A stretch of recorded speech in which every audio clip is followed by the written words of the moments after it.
리포트 주한미 대사에게 흉기 테러를 가한 김기종 씨는 범행 동기를 한미연합훈련에 반대하기 위해서라고 밝혔습니다. 박근혜 대통령은 한미 동맹에 대한 공격이라고 사건의 성격을 규정했는데요. 외교적 파장이 어디까지 미칠 것인지, 또 우리가 치러야 할 외교적 비용과 북미 관계에 미칠 영향은 어느 정도인지 짚어보도록 하겠습니다. 송영선 전 의원, 김근식 교수 두 분 나오셨습니다. 어서 오십시오. 안녕하세요. 네. 어제 이제 박근혜 대통령과 리포트 대사가 직접 통화도 했고, 윤병세 외교장관을 비롯한 우리 외교 채널이 적극 나서서 양국 모두 지금 상황을 더 악화시키지 않도록 노력하는 모습이 보입니다. 일단 이번 사건을 어떻게 보시고 파장이 어디까지 갈 것으로 전망하십니까? 저는 미국 정부가 대응하는 게 먼저 테러라는 용어를 안 쓰고 그냥 폭행이라고 먼저 폭력행동. 폭력행동. 그러니까 폭행이죠. 그렇게 대응한 자체가 굉장히 침착하고 바람직하다고 생각하는 게, 왜냐하면 이걸 한미동맹의 테러라는 용어로 규정을 지을 경우에는 사실은 이 타이밍이 굉장히 미묘한 타이밍입니다. 왜냐하면 키 리졸버 지휘소 연습이라든가 폴 이글 그 훈련을 눈앞에 두고, 더더구나 그걸 명분으로 해서 이 김기정이라는 사람 이런 엉뚱한 짓을 저지르고 있기 때문에 자칫 정말 우리 스스로가 한미동맹에 문제가 있는 것처럼 테러일 경우에는 문제가 있기 때문에 테러 당했다라는 그런 인상을 주지 않도록 하기 위해서, 또 사실 문제가 있는 것도 아니기 때문에, 그래서 그런 조심스러운 그리고 신중한 태도를 보인 건 굉장히 바람직하고, 그에 반해서 한국 정부도 이것을 사건이 완전히 증명이 되기 전까지는 어떤 섣부른 결론보다는 이것을 계기로 해서 더 확고한 한미 동맹 강화가 되는 발판이 돼야 된다는 것을 전 국민이 명심을 해야 됩니다. 지금 이제 송영선 의원님 말씀을 들으니까 미국 정부도 이거를 폭행, 액트 오브 바이올런스라고 얘기하고 있고, 박근혜 대통령도 한미 동맹에 대한 공격이다 이렇게 공격행위다 이렇게 얘기를 했는데, 오히려 우리 언론들은 주요 언론들, 특히 보수 언론들은 한미 동맹에 대한 종북 세력의 테러다 이렇게 얘기를 하고 있습니다. 제가 볼 때는 이제 테러라고 하는 그 행위에 대한 규정은 저는 일면 타당해 보입니다. 왜냐하면 저도 테러라는 용어를 쓸 수 있다 맞습니다. 생각합니다. 아무런 연고가 없고 그 자기가 그 공격해야 될 대상, 자기 주장과 관련해서 공격해야 될 대상이 아님에도 불구하고 무고한 사람을 상해를 가했기 때문에 테러라는 용어는 맞는데, 한미 동맹에 대한 테러인가, 이 부분에 지금 송 의원님 말씀대로 아직까지는 우리 정부나 미국 정부 굉장히 신중한 반응을 보이고 있거든요. 왜냐하면 한미 동맹에 대한 테러라는 단어를 쓸 정도가 되려면 지금 중동의 이슬람 국가처럼 상당히 적지 않은 여론과 국민들이 정말 미국과의 동맹 관계에 대해서 굉장히 반감을 가지고 있고, 그것이 조직적으로 저항하는 세력들이 무장을 하고 있고, 그들이 굉장히 시도 때도 없이 테러를 가함으로써 그 미국과의 동맹과 친미적인 정부에 대한 막강한 어떤 저항을 할 경우에는 그 동맹에 대한 테러란 말이 맞습니다. 그러나 지금 우리나라는 전혀 그런 상황이 아니고, 한미 관계나 한미 동맹이 굉장히 탄탄한 상황이고, 오히려 미래지향적으로 이제 변화를 조정하고 있는 상황이어서, 이 부분에 대해서 이 한 명의 어떤 돌발 행동이나 잘못된 범행이 동맹에 대한 테러라고 이야기하는 것은 제가 볼 때 조금 과도하게 나간 것이고, 오히려 그렇게 규정하는 것 자체가 우리 정부나 미국 정부를 굉장히 곤혹스럽게 만들 수 있다고 생각합니다. 그래서 그런 단어보다는 개인의 잘못된 테러 행위지만 한미동맹은 이상이 없다는 식으로 우리가 좀 신중하게 접근하는 게 나을 것 같습니다. 지금 저희가 직접 현장에 나가서 만나본, 우리 취재기자들이 만나본 시민들의 반응도 그렇습니다. 대체로 부끄럽다, 국격을 떨어뜨리는 행동이다. 그 특별한 그 개인의 특정한 돌출 행동에 대해서 강하게 비판을 하는 목소리가 압도적으로 많은 걸로 그렇게 보입니다. 그러나 이것이 김기정이라는 그 사람의 한 사람의 정말 돌출 행동에 불과한 것인지, 아니면 우리가 충분히 염려하고 있는 또 다른 국내에 아직까지 잔존하는 종북 세력과의 협력에 의한 대표주자로서 일을 한 건지, 세 번째 아니면 북한과 실제로 관련이 돼 있는지는 충분히 우리가 조사를 해야 됩니다. 조사해야죠. 왜냐하면 본인이 2006년 11월에서 2007년 4월 한겨울에 개성을 7차례 간 명분이 뭐예요? 나무 심으러 갔다는 거거든요. 이 앞뒤가 안 맞는 얘기예요. 또한 10일 동안 이 민화협의 초청을 받고 10일 동안 자기가 범행 계획을 치밀하게 했다라는 이 말도 흘러듣기에는 간단치 않은 얘기라는 거예요. 결국 단독범이라고 우리가 서서히 단순하게 결론을 내리기에는 여러 가지 의문점이 충분히 있다라는 것을 볼 때에 아직까지 단독범이다. 더더구나 저는 여기에서 주의할 것은 이 사람이 정신병자적이다.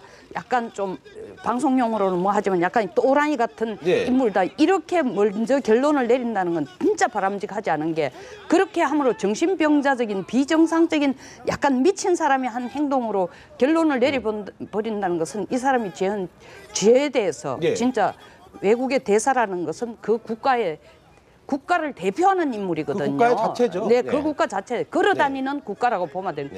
그런 데 대한 범행을 저지른 데 대해서 경감을 해주는 우리 스스로가 경감을 해주는 그런 꼴이기 때문에 그 결론을 확실히 사안을 파악하기 전까지는 결론을 내리면 안 된다. 그 결론을 내린 것처럼 얘기해서도 안 된다는 거죠. 저는 이제 조금 다른 의견인데요. 그러니까 이제 저는 개인적으로 김기종 씨를 압니다. 그러니까 저분이 이제 그쪽 분야에서는 유명 인사. 그러니까 뭐 토론회라든지 북한 문제, 남북 관계, 대북 정책 이런 거 관련하면 항상 나와서 발언하고 그다음에 적극적으로 참여했던 사람이고 그다음에 제 연구실에도 몇 번씩 찾아왔었고 그런데 그쪽 그러니까 이른바 이제 북한 관련한 평화통일하는 그 어떤 시민단체 업계에서도 이른바 업계에서도 상당히 따돌림을 당한 사람이었어요. 그러니까 개인적으로 그 사람의 성장 환경이나 그 사람의 비정상적인 행태로 인해서 그 소사이어티 안에서도 굉장히 외로운 사람으로 이제 사실 자폐적 저는 인간성이 있는 사람이라고 생각해요. 그러니까 저하고 개인적으로 만나도 눈을 마주치지 못하고 고개를 돌리면서 이야기를 하는 성격이고요.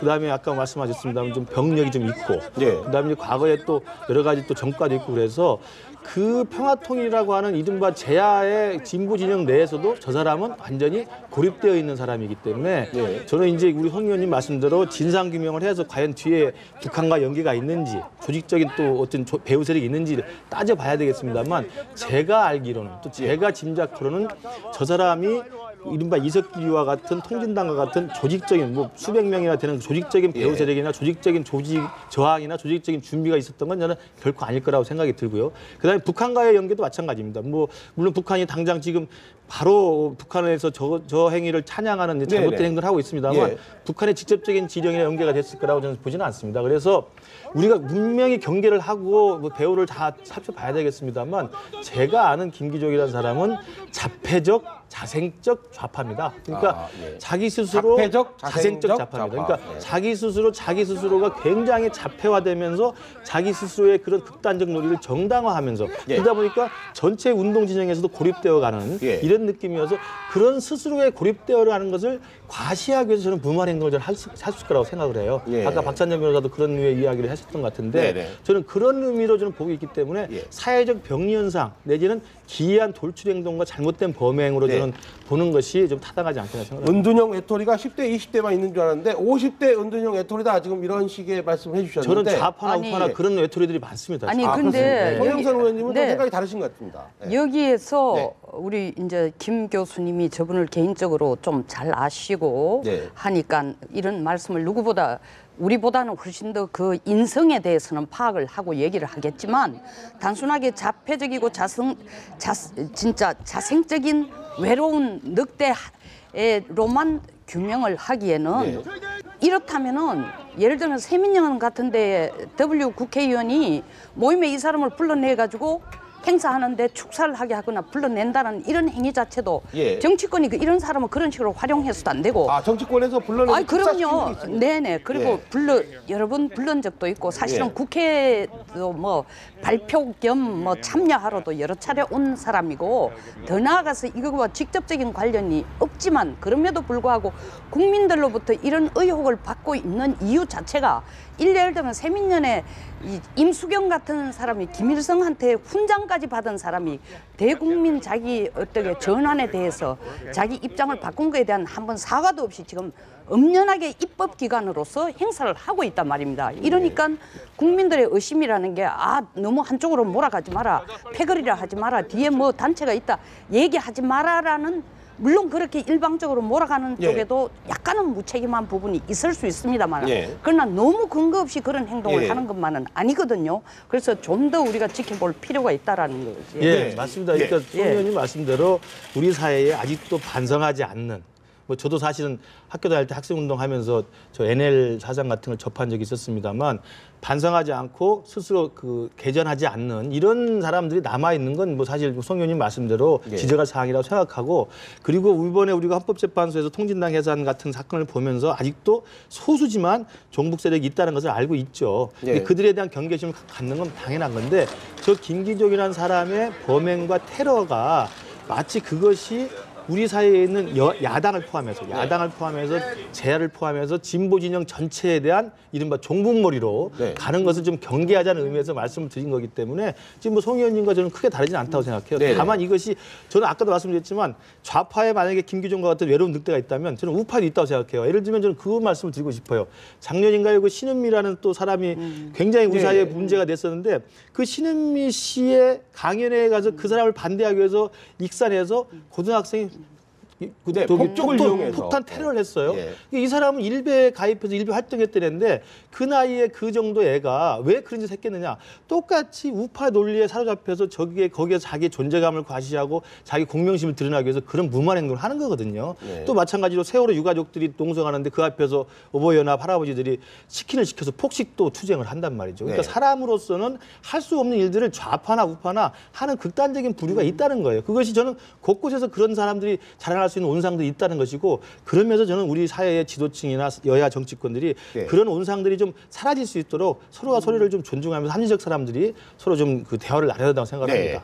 뭐 김건식 교수님이 이제 김기종 씨를 잘 안다고 했는데 저희 연합뉴스에도 김기종 씨와 잘 알고 취재원으로 접촉한 기자들이 많이 있어서 그 캐릭터 성격에 대한 진술은 되게 일치하는 것 같습니다. 저도 어제 김기종 씨의 지인들로부터 이런 제보 전화를 좀 받았는데 여러 가지 얘기들을 하더라고요. 30대 초반에 뭐 이삿집을 나르다가 머리를 다쳐서 그때 영향이 있다 뭐 이런 얘기를 듣고 여러 가지 있는데 이것도 뭐 나중에는 뭐 노무현 정부 때 분신 자살을 지도한 이후로는 친구들과의 관계도 완전히 단절됐다.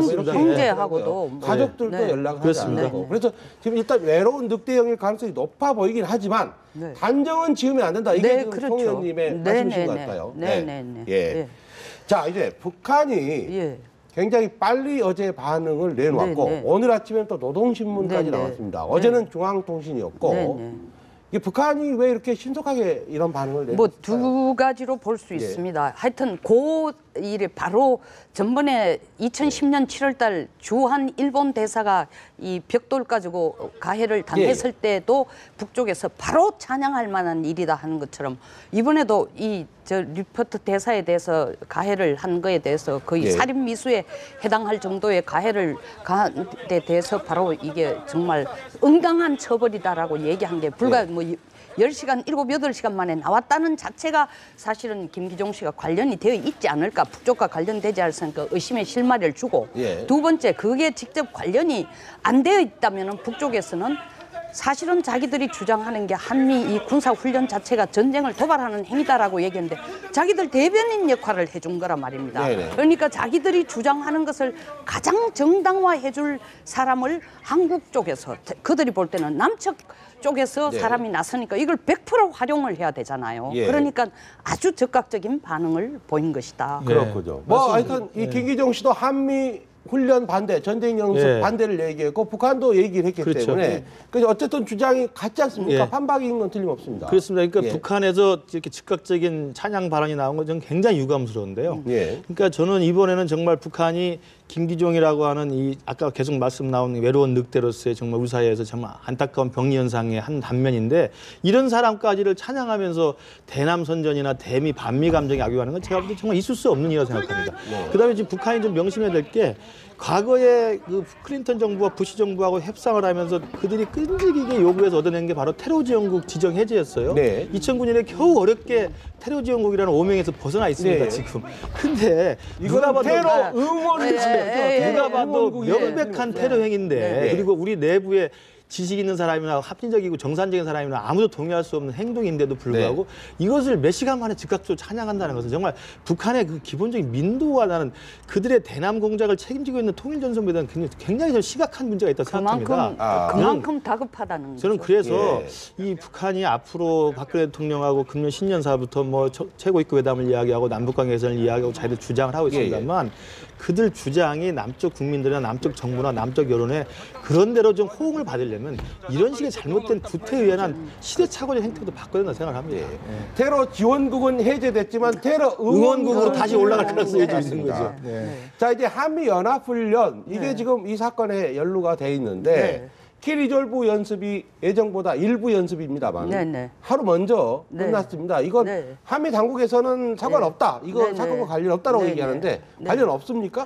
사실은 우리가 저 한미 간에 하는 훈련은 뭐 미일 간에 하는 훈련도 마찬가지지만 지휘소 연습 훈련이 있고 실질적으로 지휘소 연습은 연습입니다. 엑서사이즈입니다. 그다음에 훈련, 다시 말하면 이 파울 이글 같은 독수리 훈련은 실질적인 인력을 동원해가지고 훈련하는 건데 이 키리졸브 연습은 사실 시나리오에 따라서 움직이기 때문에 하루쯤 줄인다고 해서 그게 엄청나게 차이 나는 게 아니고 또 처음 시작하는 부분은 방어 연습이고 그다음에 한 6일쯤 더 하는 것은 거기에 대한 침략 대응 연습, 방어 연습이기 때문에 하루쯤 줄어드는 게 큰 문제는 없지만 아무래도 뭐 이런 일이 벌어졌으니까 이 주한미 사령관께서 이게 행정적으로 일단 이걸 처리하기 위해서 이 연습 기간을 잠깐 땡긴 건 사실인 것 같습니다. 그러나 뭐 그거 자체가 앞으로 4월 23일까지 계속될 파울 이글 소위 말하는 독수리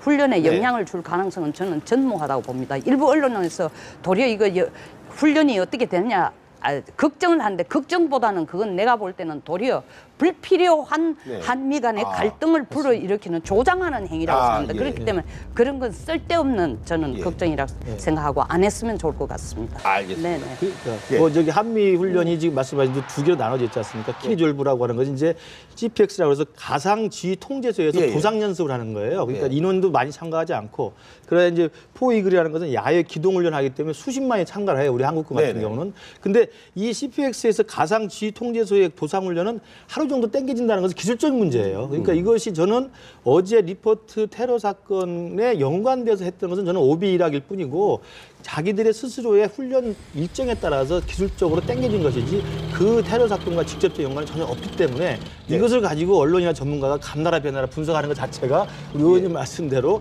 불필요한 한미 간의 오해를 살 가능성이 있죠. 그렇군요.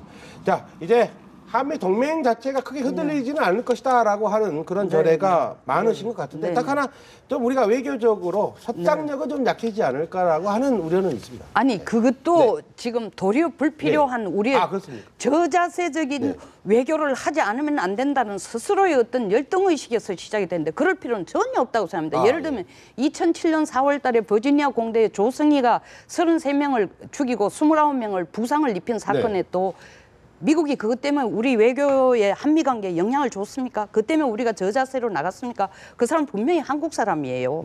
관계없듯이 이것도 김기정 플러스 주변에 그와 관련된 어떤 반미 감정을 가진 사람의 문제지 이것으로 말미암아 우리가 미국에 대한 외교력에 있어가지고 저자세로 나가야 된다. 뭐 우리 할 말을 다 못하고 손해를 본다. 그것도 제가 볼 때는 불필요한 반미 감정 조장이라고 저는 생각합니다. 이제 그런 이야기를 하는 게 이제 바로 며칠 전에 있었던 셔먼 정무차관이 이제 좀 불필요한 발언을 해서 우리 한국 내에 지금 한일 역사 갈등에 대한 미국 측의 편들기가 좀 기분 나쁜 게 있어서 그런 부분에 대한 섭섭함이 들어있는 것 같은데 우선 송 의원님 말씀이 맞다고 봐요. 지금 국가 대 국가로서 한미동맹이나 시민사회 대 시민사회로서의 한미동맹은 굉장히 굳건하기 때문에 과거 80년대 반미 분위기랑 전혀 다르다고 생각하시면 될 것 같습니다. 알겠습니다. 두 분 말씀을 들으니까 저희 언론들이 좀 신중할 필요가 있겠습니다. 그럴 필요가 있습니다. 송영선 전 의원, 김근식 교수 두 분으로부터 얘기 들어봤습니다. 고맙습니다. 감사합니다.